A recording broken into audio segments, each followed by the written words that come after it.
I'm Jermaine Genus, and these are the F2 Freestylers. In this series, we'll be looking at how studying facts, stats, and science can give you the edge in predicting outcomes in sport. In this episode, we'll be looking at something that is totally unpredictable. The weather. While Jermaine looks at how weather affects athletic performance, Starting to feel it a bit now. we'll be looking at how wind can impact a team's style of play. Let's see how these guys go! And we'll be testing the power of our trick shots. Plus, all the expert insight that will give you the edge as we set out to prove once and for all that luck is no coincidence.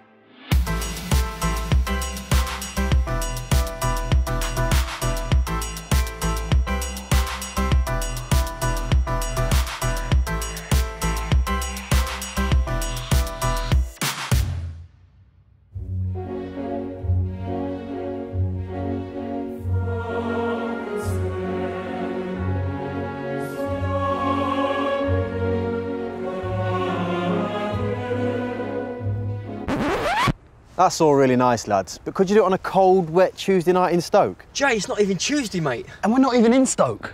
Stoke's Britannia Stadium has a reputation of one of the hardest grounds to play at, with pundits often asking if the world's elite players could survive a match there.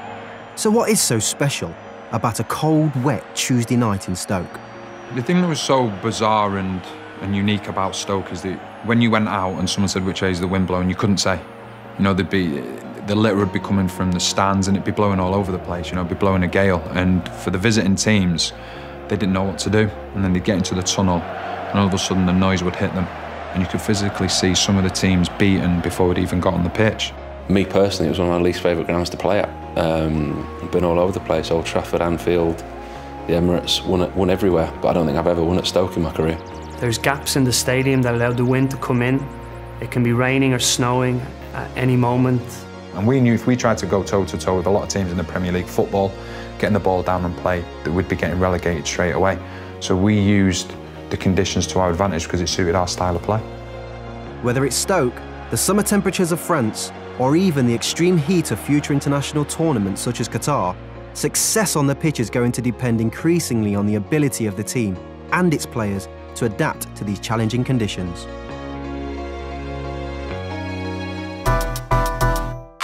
If you ask most players, they would rather play in the familiar comfort of their home climate. So I want to find out exactly how extreme temperatures can affect athletic performance. But for that, we have to do the one thing that I miss least about playing football, the dreaded bleep test. And honestly, as much as I would love to do it, I really would, this guy's going to do it instead.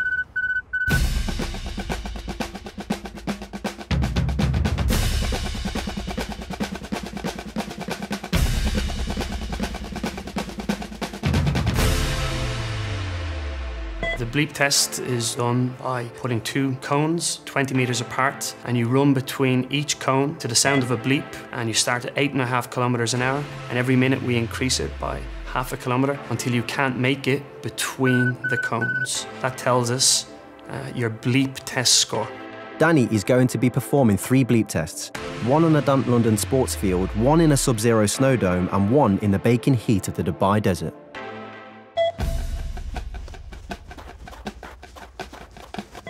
This is going to be hard, isn't it? Tough. I can see already. The heat.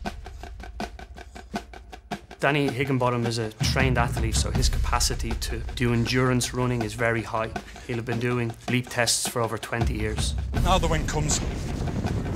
It wasn't enough, was it, just to run in the heat? I thought I'd bring you a sandstorm as well. Wow, this is serious. Starting to feel it a bit now. When Danny's running in normal temperature, we can see that his heart rate increases to a level that is acceptable for Danny.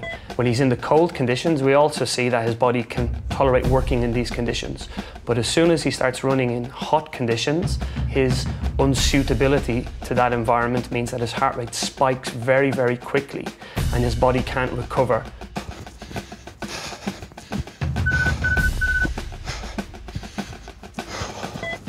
Give it whatever you can. For a 37-year-old player, Danny has done very well in the test. His heart rate has gone very high, but he recovers very quickly. In the cold conditions, Danny still has a very high score, high 10s. until he goes into the challenging situations in the heat, and he can only run half the distance. Oh dear. You look shattered, mate. How was it? It was cold when you start, but you are like now. Don't feel cold. I mean, how did this compare today?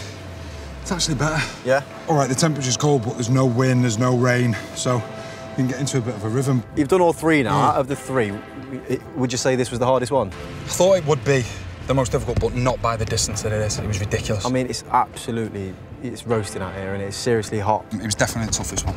The effects of Danny's bleep test in the hot conditions tell us that the players need to be acclimatised to playing in hot conditions. Research tells us that they should be up to 2 weeks exposed to stressful weather conditions and high-intensity exercise, playing in heat that may be 10 or 15 degrees higher than they're used to. I remember playing in Italy. Usually as a player, I wanted to create chances for myself and for my teammates. But I found out that you can only do that a couple of times in a very hot climate. So I had to choose the right situations. For me, it changed the way I am as a player. The great Brazil we remember from 1970 with Pelé and Tostão and Rivellino, what we think of as being the most beautiful form of football ever played, was only possible because of the heat and the altitude in Mexico, so you couldn't press. Well, Mexico '86 was incredibly hot. When I played in Monterrey, it was over 110. We were losing a stone per game. There's places in France, obviously, in the Euros where it's going to be hot down south. And you have to maybe adapt a little bit your tactics and certainly your preparation to those climates.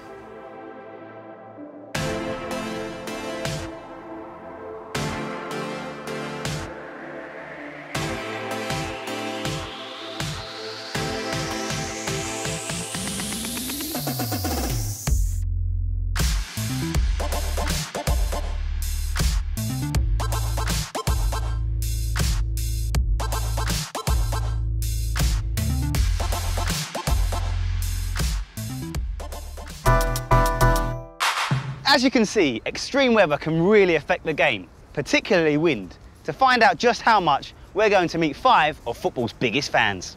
Get it? Fans. You get it.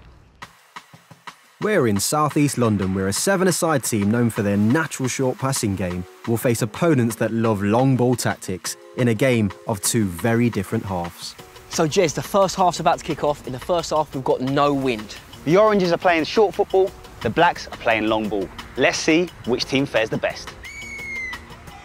Jez, they're doing well keeping the ball. Good football. He's won the ball. He should go long here. Yep, he's done it. Oh, he's done well. Finish! Unlucky. But you can see the threat's there. Yeah. Set him. Finish! Yes! Good finish. The long ball Blacks, they're creating much more chances in this first half. You know, they seem to have a chance every minute or two. Can he put him in? Can he put him in? Oh, he's turned. Ah! Once again, long ball led to a goal. The direct style is definitely working for the Blacks. So that's the first half over. The long ball team dominated throughout. However, for the second half, we're about to make things very interesting. Bill, turn on the wind turbines. There's 5 settings on these wind turbines. 5 is the maximum. We've chose number 5. Let's see how these guys cope. You can see how effective the wind turbines are. It's not even staying on the centre spot. What's happening is the long ball team are finding it very, very difficult to judge their weight of pass. So they're overplaying it or underplaying it, whereas the short ball team, they're keeping it short and simple, and there's less mistakes. Goal. These wind turbines have totally changed the game. All of a sudden, the Oranges, they're on top. Oh! In the first half, the Black team's long ball tactics were most effective. They had less possession, but more chances on goal. However, when we turned on the wind turbines in the second half, the long ball team's passing accuracy dropped dramatically, and they weren't able to create as many chances, whereas the Orange team's short ball game was less affected. This shows how much windy conditions can transform a football match. I'd take any weather condition apart from wind. For a goalkeeper in football, all footballers hate playing in wind. It just causes havoc no matter what style of football you want to play.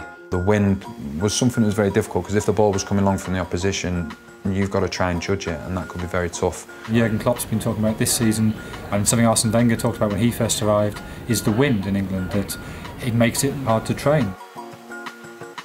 Strong winds, as a manager you have to look at it and you have to give the players self-belief that whatever the weather conditions, that your style of play can deal with it. Irrespective of wind, heat, rain, whatever it may be, have belief in how you play and how good you can deal with the ball technically.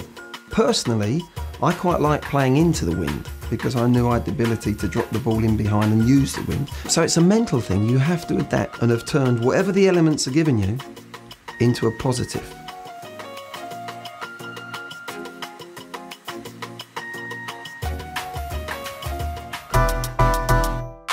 Let's hear how the Unibet experts use weather to give them the edge when predicting outcomes.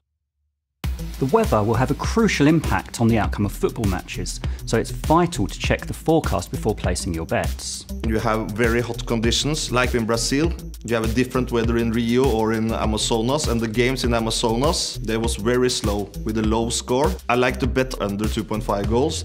If it's raining a lot and if it's windy, it can affect the creative part of the game. I will be a bit careful with the favourites if it's very rainy and windy. Bad weather tends to equalise mismatched opponents. The underdog has a much better chance of keeping the score close, so bets on under 2.5 goals are usually the intelligent pick. Now, we know Billy strikes the ball so it flies like the wind, but it's time to put it to the test with this little bad boy. Oh, 107. 107. That's the warm-up strike. 108. Oh, that was a 109. Bill, can you do me a favour and stop going at 90%? Because I know, I've seen you strike the ball harder than 108. Oh, that's more like it, Bill. Well, I fancy it now. I fancy a 112. He fancies a 112! This is the moment you show exactly what sort of power we're dealing with. Look at that, look at that, look at that! I can top that. I've got one more strike in me. Probably at maximum power, then it's going to start going down. Let me have one more. Let's do it. Give me one more. You ready? Oh! What? 120! 120! Bring the camera over here, bring the camera over here. That's unbelievable. 120 kilometres per hour. Bill, do you realise how fast that is? I'm proud of that, Jez. Can I take this home with me, guys? Can I take this home? Can wind or rain, snow or even a little bit of heat, we hope we have given you some true insight to help give you that edge when predicting the outcomes. So look out for more as we prove once and for all that luck is no coincidence. Is it that way, Dan? Yes, mate. Come on, let's go. Let's go. You sure it's this way? You tell me. Let's just go anyway. Fancy a bleep test?